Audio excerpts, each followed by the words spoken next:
চাল কুমড়ো ও ইলিশ দারুণ সুন্দর রেসিপি। এভারগ্রিন 757 চ্যানেলে আপনাদের স্বাগত। আজ ইলিশ মাছ দিয়ে চাল কুমড়ো রান্না করব। ভিডিওটা সম্পূর্ণটা দেখার জন্য অনুরোধ রইল। এর জন্য চাল কুমড়ো নিয়েছি, খোসা ছাড়িয়ে নিয়েছি, এভাবে কেটে নিয়েছি। মাছ নিয়েছি, ইলিশ মাছের লেজ। পোস্তদানাগুলি ধোয়া আছে, প্যাকেটজাত। জল দিচ্ছি, ভালো করে পেস্ট করার জন্য বরফ দিচ্ছি, না হলে পোস্তদানাটা মেশিনে পেস্ট করব। মেশিনে বেশিক্ষণ পেস্ট করতে গেলে গরম হয়ে যায়, এর জন্য বরফ দিয়ে নিয়েছি, তাহলে সুন্দরভাবে পেস্ট হবে, অনেকক্ষণ লাগিয়ে পেস্ট করা যাবে।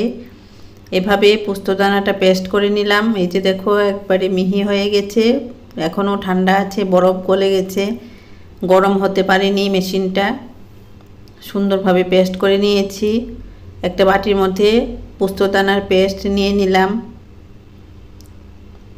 কড়াইতে তেল দিয়েছি, কড়াই গরম করেছি, তেল গরম করছি। গরম তেলে লেজের টুকরোগুলি ভাজা করে নেব।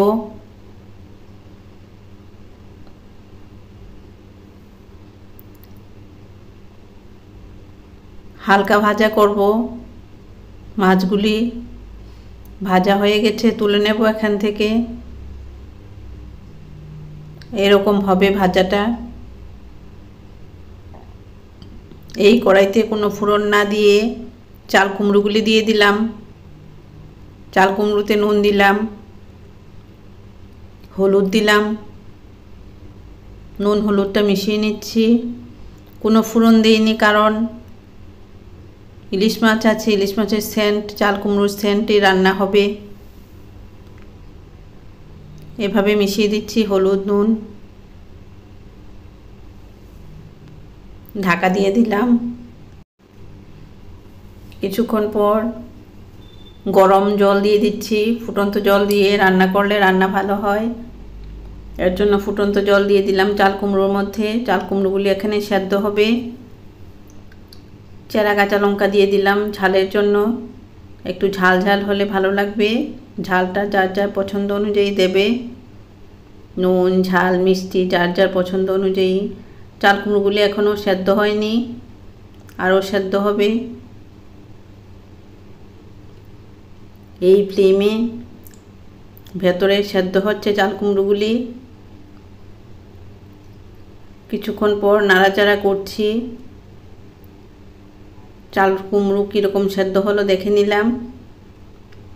চাল কুমড়োগুলি মিডিয়াম সেদ্ধ হয়েছে। এখন মাছগুলি দিয়ে দিচ্ছি। মাছগুলি এখানে সেদ্ধ হবে।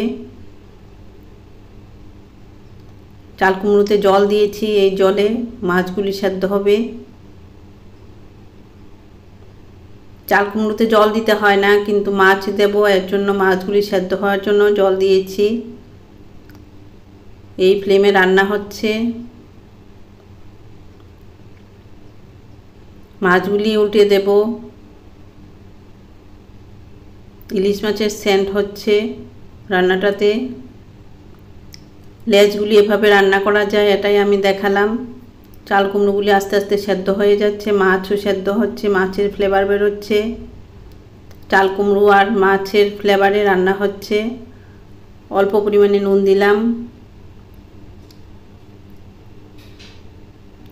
ঢাকনাটা তুললাম। এখন একটু নাড়াচাড়া করছি আলতোভাবে। মাছগুলি যাতে ভেঙে না যায় ওইদিকে লক্ষ্য রেখে আলতোভাবে নাড়াচাড়া করছি। মাছগুলি এদিক ওদিক করে দিতে হবে, না হলে সেদ্ধ হবে না।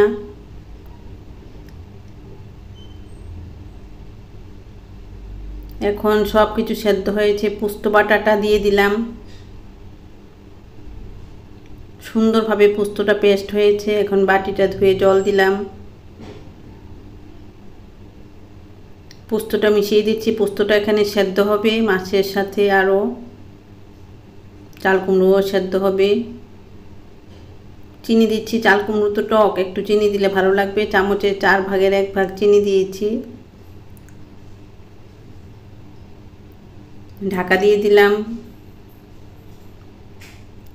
এভাবে এভারগ্রিন 757 চ্যানেলের পাশে থাকবে, ভালো ভালো রান্না দেখতে পারবে।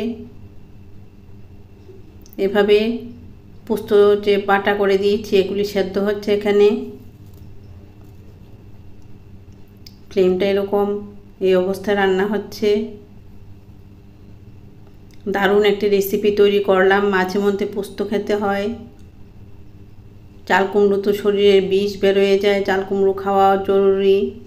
মাঝে মধ্যে চাল কুমড়ো খাবে। এই সিজনে চাল কুমড়ো পাওয়া যায়, চাল কুমড়ো খেলে শরীরের বিষ বেরোয় যায়, তাই চাল কুমড়ো খাওয়া ভালো। কারণ আমরা তো এখন অসুস্থ সবাই, বিভিন্ন ধরনের ওষুধপত্র খেতে হয়। এই ওষুধপত্রের তো সাইড এফেক্ট আছে, চাল কুমড়ো খেলে এই সাইড এফেক্টটা নষ্ট করে দেয়। ভালো থাকে শরীর, ভালো থাকুন, সুস্থ থাকুন। ধন্যবাদ।